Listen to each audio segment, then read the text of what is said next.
What's up, guys? It's Mr.1234 and it's manga time once again. Today I'm going to be reviewing Bleach Volume 57, which finally came out a couple of weeks ago, maybe a week ago. I have a fair bit to say on this volume. I really like it, just to start with. As with basically every volume this arc so far, it's just awesome. I've got a couple of gripes with it though, but to be honest, nothing that's going to stop it from scoring really high. Because the gripes are pretty petty at best. We'll start with the cover, of course, and this is where one of my gripes kind of comes in, but it's really kind of negated by the fact that the cover is freaking awesome. For copyright reasons, I can't show it to you as with the rest of my volume videos, but if you go look it up, you'll see it's Byakuya in battle with a kind of light blue hue, not as in your face as the Kurjopi one was, thankfully. But it's so cool. He's like swinging his sword, but he's covered in blood, he's in tatters, his Hayori is wrecked. Just a brilliant looking cover. And it's also marks 50 volumes from when Byakuya got his first cover. He got his first cover in volume 7. So, what's my gripe if the cover looks so awesome? What's my gripe? Well, I don't think Byakuya deserved to get the cover. All that happens to him in this volume is he gets beaten. Now, I know the volume was supposed to sort of signify his death. Okay? But, I mean, I think even Kubo himself afterwards said that he felt Sasakibe was better suited to the cover, but he completely forgot about him. Now, I like this cover. It looks amazing. As I think you will attest when you see it yourself. It looks amazing. However, I would have loved to have seen like a Sasakibe cover, maybe with a silver hue or something like that. Would look cool, you know it would look cool. And it's obviously Sasakibe's last ever chance at getting a cover, and he is moderately important in this chapter. You know, he plays a big role in 504, and you know, he basically is Yamamoto's driving force through the entire volume. But anyway, it didn't happen, and we got a Byakuya cover, which luckily looks amazing. It looks really cool, so I don't mind too much. The poem, however, is interesting. It's 2 lines long, and I can't remember it off the top of my head. It's something like a petal. I'm just going to quickly check. Yeah, a petal falling never to bloom again. Got an issue with that line. A petal in flames, full of beauty. So let's start with the second line. A petal in flames, full of beauty. That's interesting. That's nice. It's kind of double layered, I think, because not only does it possibly foreshadow Byakuya's eventual return to health, it also, foreshadows Yamamoto and his Bankai in the second half of the volume. However, the first line, a petal never to bloom again, it's pointless because it's not true. You know, unless Byakuya never again attains his Shinigami powers, which I just don't think is going to happen, then that line is pointless. It doesn't mean anything anymore. It used to mean something when we thought Byakuya was dead, and if you followed my reviews at that time, you'll know I wanted him to die. But, yeah, now it doesn't mean anything. So, yeah, it does kind of lessen the impact for me anyway. But the poem is still nice. I like the double layer of the second line. But the first line is kind of a bit iffy with me. The All-Stars is good, it's relatively expected, apart from one, in my opinion. You've got Byakuya, you've got Renji, you've got Yamamoto, you've got Driscoll. Driscoll's kind of weird, he's in like 2 chapters, but fair enough. Fair enough, considering he is Sasakibe's murderer, and therefore he is the first person to kill a named good guy in Bleach, like, in the present timeline. So fair enough. As not, awesome that he gets an All-Stars. Especially since this is the volume where he gets incinerated, so I'm very glad he's actually still alive as well. That means this volume, I would have been slightly bitter towards at least that chapter if Asnot had actually been killed. And then Ichigo's on it, which I thought was really weird, because he's like in one chapter, he's in the first chapter where he gets locked in the cage, and then he's in another chapter where he says, "I'll protect you." That's it. Like, really? Really? I would have thought they could have put someone else there. Like, I'm trying to think who, but they could have put Kenpachi there. I mean, at least he does his awesome little showdown with the fake Bark, or it could even be the real Bark. I do kind of have a theory on how that little situation went down. or at least how I would like it to have gone down in my head, so that As not would have not looked so stupid. But basically, yeah. The All-Stars are fine. Ichigo might not have put him there, but he kind of has to be there, even though he was missing from a big chunk of fake Karakura. But it doesn't really matter, the All-Stars is fine. Chapter list, though, is absolutely stellar. I mean, just like the last volume, you can't go wrong.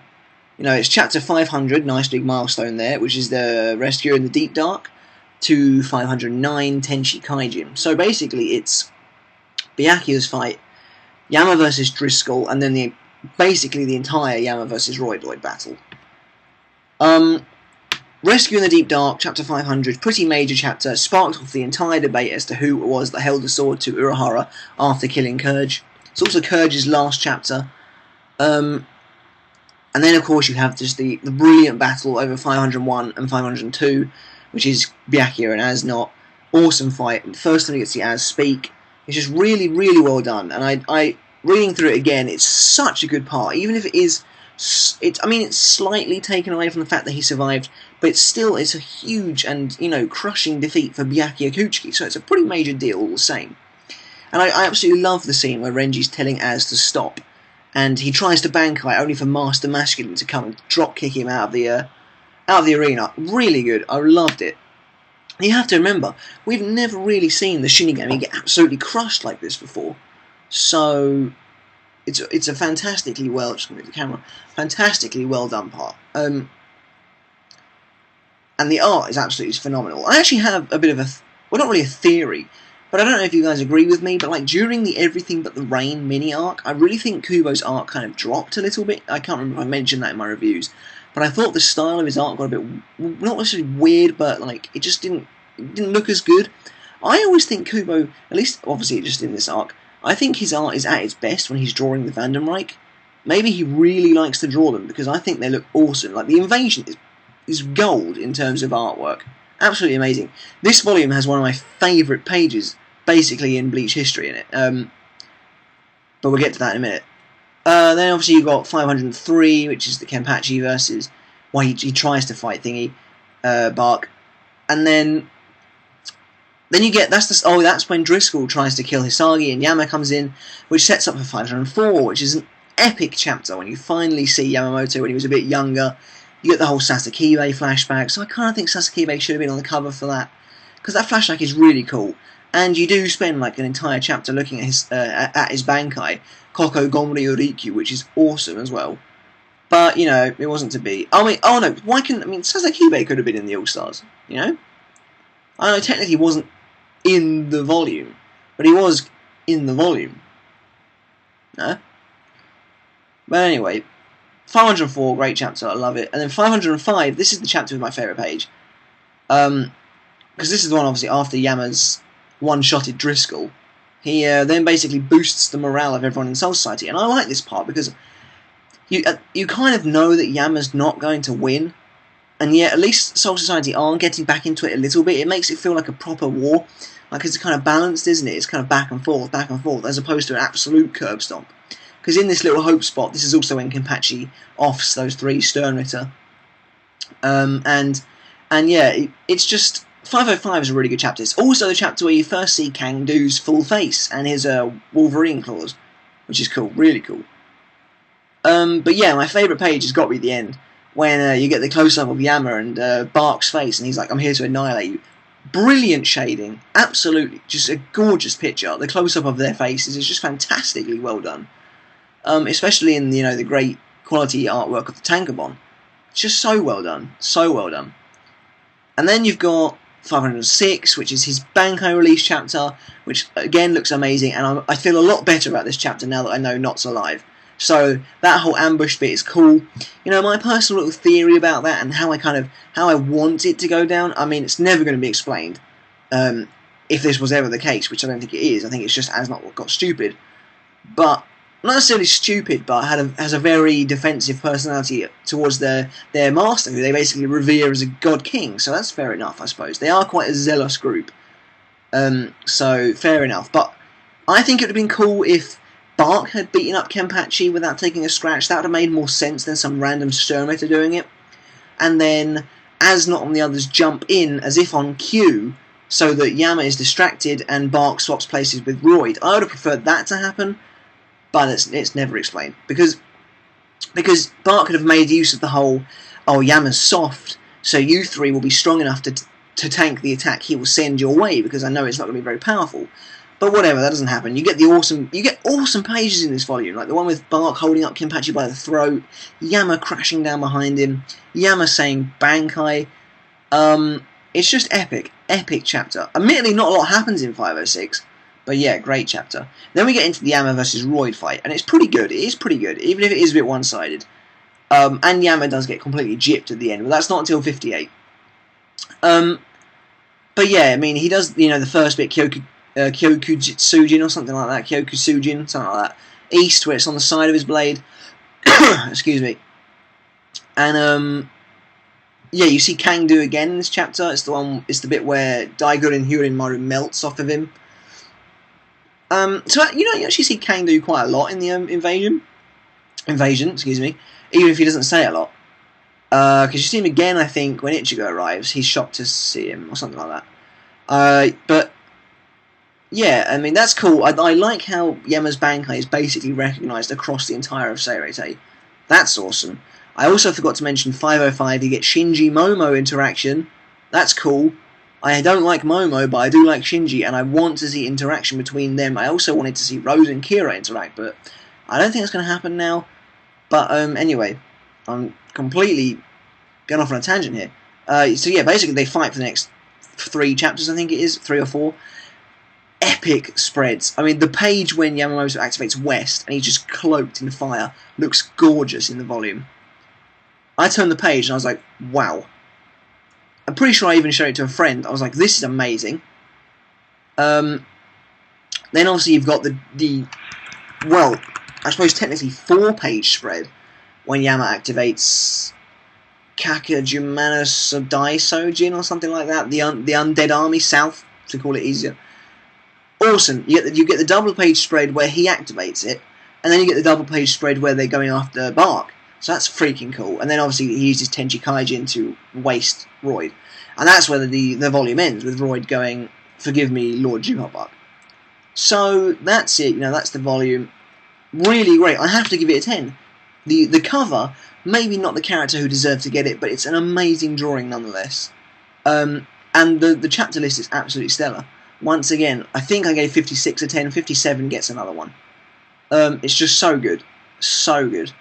And I think 58 will probably do as well, because the invasion is just absolutely amazing. Obviously, the next cover to be released is Yamamoto in this country, and they've just revealed, I'll put it in the link below, for Bleach Asylum, Volume 60's cover, Masaki, looks amazing. Kubo seems to have gone back to using full colour, as opposed to these kind of one-shade pictures, which I love. So glad he's gone back to regular colours. But what I'd like to ask you guys is, if you look at the chapters released so far for what should be in Volume 61, I think it's 541 onwards, who do you think is going to be on the cover? Okay, I'm going to throw down right now, I have 2 in mind. Admittedly, we're still missing a good 5 chapters from the volume, so it could still be anyone.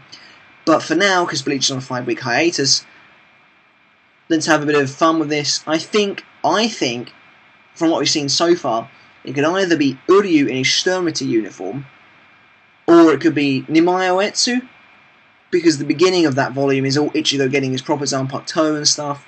And I think it'd be cool to get a Royal Guard on one of the covers already, even if he is my least favourite one. But, I mean, hopefully Kubo's sticking with the full colour scheme.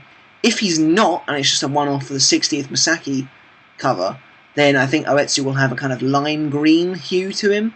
Don't know about Uryu, maybe, I mean blue, but Masaki's is...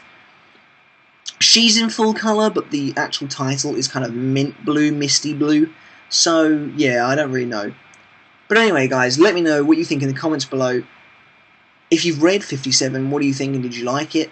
Would you rate it as highly as I do? What do you think of the content? Do you think the chapters are a pretty awesome bunch? As far as content goes, what do you guys think of Yamamoto's Bankai? Do you think he got pretty gypped at the end with the whole Roid switch? And that's kind of a discussion for the next one, I suppose. I think it's due to come out with something ridiculous like October here, so that's annoying. But anyway, guys, slight announcement. I'm redoing restarting Naruto reviews. So check back here for Naruto 640, probably tomorrow. Can't guarantee it'll be any good time because I've got work, so we'll just have to see. So until then, guys, I shall catch you later. If you haven't got 57, pick it up now. It's well worth the buy. See you later, guys.